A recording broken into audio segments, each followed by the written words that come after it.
राम राम भाई सारा ने। आज मेरा 75 पार्ट का डे 52 है। मैं 3:15 पे उठा। उसके मैंने डे और डेट चेंज की। उसके बाद मैंने पानी गर्म किया और पानी गर्म करके बोतल में डाला। फिर मलासना बैठ के 1 लीटर पानी पिया और साथ में पढ़ी अपनी बुक। उसके बाद मैंने मलासना के वेरिएशंस किए और बाहर जाके ताड़ासन और तिरक ताड़ासन किया। फिर फ्रेश होकर ग्राउंड के लिए निकल गया। ग्राउंड जाते हुए गाय के लिए गुड़ और कुत्तों के लिए रोटी लेके गया।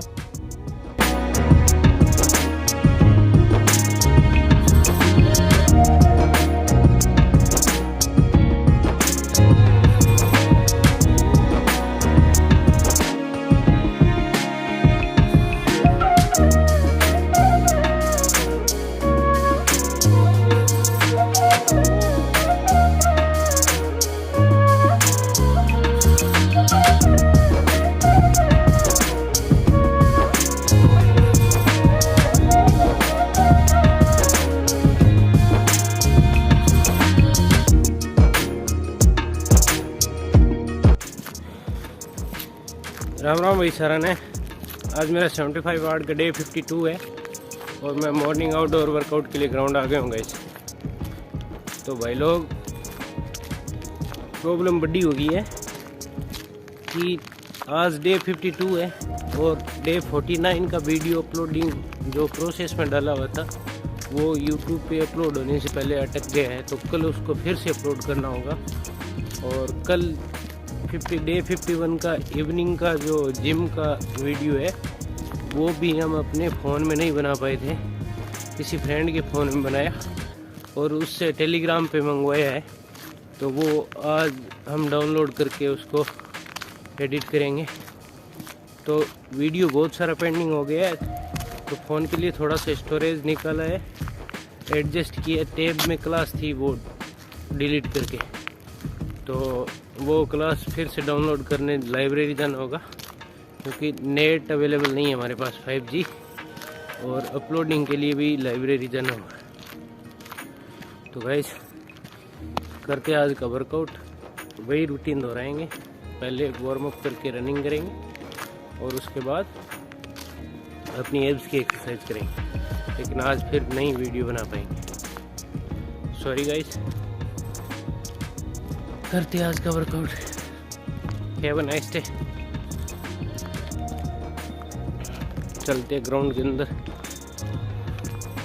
तो गाइस, मैं रनिंग करके आ गया हूँ और ईंटें भी ले आया हूँ और अभी मेट बिछा के अपना एब्स का एक्सरसाइज करेंगे। लेकिन उससे पहले मैं एक बात बताता हूँ कि मैंने मंडे को बैक लगाई और ट्यूसडे को मैंने लगाई चेस्ट, और कल मेरी बारी थी शोल्डर लगाने की, लेकिन मैंने ट्राइसेप्स लगाए क्योंकि जब ट्यूसडे को मैंने चेस्ट लगाया तब पहली बार 70 kg वेट डाला। मैंने पहली बार वेट उठाया, इससे लेफ़्ट शोल्डर में थोड़ा सा ऐसे लग रहा है कि खिंचाव सा महसूस हो रहा है, इससे पेन सा महसूस हो रहा है। तो इस वजह से मैंने शोल्डर नहीं लगाया क्योंकि उससे हो सकता है पेन बढ़ सकता है, इंजरी भी हो सकती है। तो मैंने ट्राइसेप्स लगाए और अभी मुझे ये शोल्डर को इंक्लूड करने का 1-2 दिन के लिए रेस्ट बोला है कि शोल्डर जिसमें इंक्लूड हो रहा है। तो 2 दिन से घर पे चिन अप प्रैक्टिस भी नहीं की है, तो ये प्रॉब्लम हो गई है थोड़ी सी। तो गाइज, करते हैं आज के एब्स का एक्सरसाइज, क्योंकि इंजरी कब हो जाए आपको ये पता नहीं है। थोड़ा सा कॉन्शियस रहना होता है और ये ज़रूरी है कि आप कंटिन्यू रहो पर वेट ज़्यादा मत लगाओ।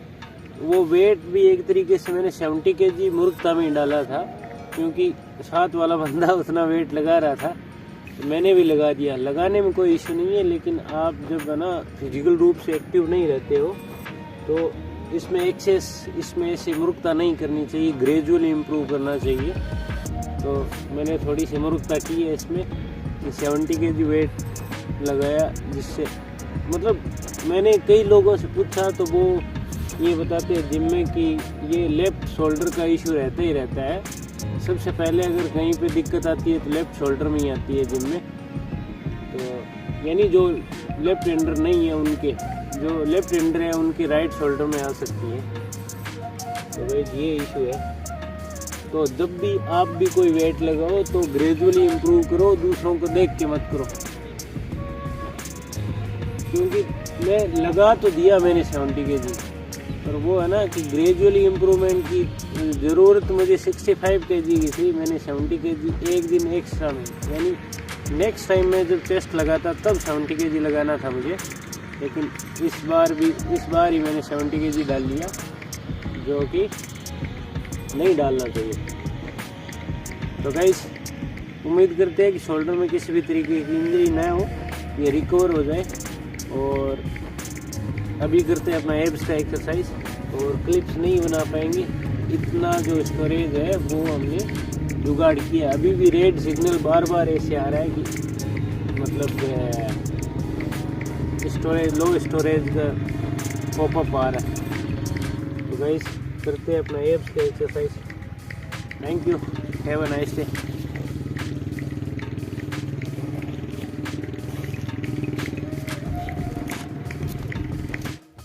ग्राउंड से आने के बाद दूध पिया, केला खाया और मॉर्निंग स्टडी टास्क में लगे, जिसका वीक 3 चल रहा है। दोपहर के खाने में आज दाल चावल और पपीते और गाजर का सलाद और दही था। फिर इवनिंग वर्कआउट से पहले एक किनू खाया और वर्कआउट के लिए जिम निकल गए। जिम में आज हमारी बाइसेप्स ट्रेनिंग थी, जिसके क्लिप्स मैं यहाँ डाल रहा हूँ।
वर्कआउट कंप्लीट करके लिए हमने सेल्फी और फिर रूम लौट आए। तो क्या हाल है मेरे भाइयों के, सब बढ़िया है ना गाइस। आज के डिनर में भी ओट्स ही है, क्योंकि जो पिछले 3-4 दिनों से कंटिन्यू चल रहा है। ऐसा इसलिए है क्योंकि खुद ही बनाना पड़ रहा है, और ये सबसे आसान है कि कुछ सुनते हुए बना लिया जाए। और इससे पहले जब ये बना रहा था तो मैं एक रोटी और सुबह की जो दाल बची हुई थी वो खा के आगे हूँ। अभी ये ओट्स खाएंगे, और इसके साथ आज का फाइनल टास्क बुक रीडिंग का जो 3 पेज बचे हैं वो करेंगे इस बुक से। द वन थिंग, ये आपको उल्टी दिख रही होगी क्योंकि फ्रंट कैमरे से रिकॉर्ड कर रहा हूँ, तो इसकी मैं फ़ोटो लगा दूँगा। तो थोड़ी इसके बारे में बात कर लेते हैं कि ये किताब है, यानी ये थोड़ी एडवांस लेवल की किताब है। ये how successful people become even more successful, यानी ये उन लोगों के लिए है जो, ये मार्शल गोल्डस्मिथ है ना, ये एक तरीके से ट्रेनर है और ये उन लोगों का सेमिनार्स लेते हैं जो बड़ी बड़ी कंपनीज के सीईओ हैं और अलग अलग क्षेत्र में सक्सेसफुल लोग हैं, उनका ये एक तरीके से सेमिनार्स लेते हैं और उनकी मीटिंग्स होती है। तो ये उन्होंने 20 ऐसी वर्क प्लेस हैबिट, यानी जो कार्यस्थल पे ऐसी कुछ आदतें हैं जो सक्सेसफुल लोग हैं वो अपने जीवन में जो समृद्ध हो जाते हैं, लेकिन उनके जीवन का कुछ एस्पेक्ट ऐसे बच जाते हैं जहाँ पे अभी भी उनको काम करने की आवश्यकता है। ये मोस्टली उसी क्षेत्र में फोकस करती है कि जो जीवन में सफल लोग हैं उनको, उनका कई बार बिहेवियर में ऐसे एरोगेंस होता है, उनके जो कलीग्स है उनके साथ जो रिलेशनशिप होती है वो अच्छी नहीं होती है, या एरोगेंस आ जाती है, या पैसे का घमंड आ जाता है, या फिर ऐसी आदतें विकसित हो जाती है, या फिर वो अपने प्रॉपर तरीके से अपनी फैमिली को टाइम नहीं दे पाते हैं, या फिर ऐसी कुछ अलग अलग 20-30 प्रकार की उन्होंने प्रॉब्लम्स आइडेंटिफाई की है जो एक सक्सेसफुल आदमी अपने जीवन में फेस करता है और उनको व्यवहारिक तरीके से कैसे सॉल्व किया जा सके। जैसे आप अगर किसी कंपनी के सीईओ है तो आपके कलीग्स के साथ कैसे रिलेशनशिप होने चाहिए, आपकी पीठ के पीछे आपके कलीग्स क्यों बात करते हैं, आपके बारे में बुरा क्यों करते हैं, क्योंकि आपका बिहेवियर एरोगेंस वाला है और आप उनकी पैर में अपनी, उनकी जूती में अपना पैर डाल के देखिए, यानी वो लोग आपके बारे में ऐसा क्यों सोच रहे हैं। एक तरीका तो ये हो सकता है कि आप जहाँ हैं वहीं से सोचें और उनको बुरा भला कह सके। दूसरा ये है कि वो लोग ऐसा क्यों कर रहे हैं, हो सकता है आप में कोई कमी हो जो आप आइडेंटिफाई नहीं कर पा रहे हो, अगर या तो नहीं कर पा रहे हो या चाह नहीं रहे हो, यानी ये आदमी में खुद की कमियां निकालने का इतना आसान करेज नहीं हो पाता। तो ये उन चीज़ों को आइडेंटिफाई करता है, यानी एक आदमी मान लो उसका अच्छा बिजनेस है, वो किसी कंपनी का सीईओ है और अपने जीवन में समृद्धि का जितना उच्चतम स्तर पार कर सकता था वो उतना कर लिया है, लेकिन उसकी फैमिली में जो रिलेशनशिप है वो ठीक नहीं चलती है। यानी तो ये वर्क प्लेस पे जो वर्क लाइफ में जो ना अपने कार्यस्थल पे और अपने फैमिली के बीच तालमेल कैसे रखा जाए और भी लोगों के बीच इंटरेक्शन कैसे रखा जाए, लोगों का बिहेवियर, लोगों के साथ किस तरीके से बिहेव करना है, और तो वो लोगों के नज़रिए को भी समझा जाए। इस तरीके से उन्होंने एक, ये मोस्टली एडवांस लेवल की किताब है ये। यदि आप बिगिनर है बुक रीडिंग में तो आपको ये मैं रिकमेंड नहीं करूँगा। इसकी अंग्रेजी भी थोड़ी हार्ड है, इसके लिए कई बार डिक्शनरी का भी सहारा लेना पड़ा, तो ये चीज़ें हैं। तो मैं ये अभी आपके लिए रिकमेंड नहीं करूँगा, ये थोड़ी एडवांस लेवल की किताब है। हाँ, जब आपको किताबें पढ़ते हुए, किताबों को एक्सप्लोर करते हुए काफ़ी टाइम हो गया है तो आप इस किताब के साथ जा सकते हो। बहुत अच्छी किताब है, लेकिन बिगिनर्स के लिए नहीं है। थोड़ी इंग्लिश भी इसकी थोड़ी हार्ड है, तो कई बार आपको डिक्शनरी का सहारा भी लेना पड़ेगा। तो कुल मिला के ये है, नॉलेजेबल किताब है, काफ़ी बढ़िया चीज़ें इसमें जानने को मिली है। नई, यानी जो बड़े लोग होते हैं वो किस प्रकार की सोच रखते हैं। वो एक गज़ल है ना, जो खानदानी रईस है वो मिजाज रखते हैं नरम अपना, वो एक तरीके से वो भाव समझाने के इसमें प्रयास किया गया है। जैसे रतन टाटा जी है, वो एक सक्सेसफुल बिजनेसमैन है, लेकिन उनकी जो लाइफ है वो आम लोगों के लिए एक आदर्श है। उसी प्रकार के आदर्श जीवन जीने के लिए ये किताब प्रेरित करती है जो सक्सेसफुल लोग हैं उनको। तो अब रही बात द वन थिंग, ये किताब भी मेरी जो रीडिंग विश लिस्ट है उसकी वरीयता क्रम में अभी इसका नंबर आया है, और ये काफ़ी 5-7 लगभग साल भर हो गया इस किताब को मंगाए हुए। इसका अभी नंबर नहीं आया था, तो अभी इसका नंबर आया है। और ये गैरी केलर विद जय पारासन, ये जय पारासन जी है, ये को ऑथर है इसके। और अभी मैं ज़्यादा रिकॉल नहीं कर पा रहा हूँ, क्योंकि जब मैंने इसको मंगाया था तब ये काफ़ी चर्चित किताब थी। यानी ये ऑल टाइम एक तरीके से बेस्ट सेलर रही है और दुनिया में सबसे ज़्यादा बिकने वाली किताबों में से एक है। यानी दुनिया में जो ब्लॉकबस्टर किताबें हैं उनमें से एक है। तो अभी इसके बारे में ज़्यादा आइडिया नहीं है, तब मुझे पता था कि ये किस बारे में। तो अभी पढ़ेंगे तो पता चलेगा कि ये मोस्टली किस चीज़ के बारे में। तो इसको एक्सप्लोर करते हैं और पहले इसका रिव्यू वगैरह देख लेते हैं, ताकि पता मोटा मोटी आइडिया लग जाए कि किस बारे में है।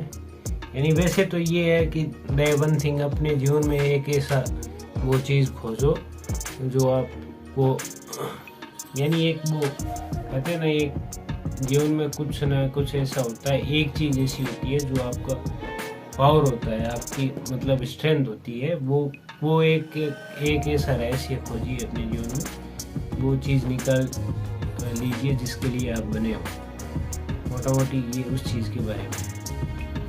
तो जब इसको पढ़ेंगे तो जान पाएंगे कि ये मोटा मोटी किसके बारे में। अभी लेके आया हूँ अभी मैं इसको, और ये ओट्स अब तक खाने लायक हो गया है। तो guys, good night, have a sweet dream. मिलते हैं कल। और अपना 3 पेज आज इस बुक का पढ़ते हैं। तो गुड नाइट।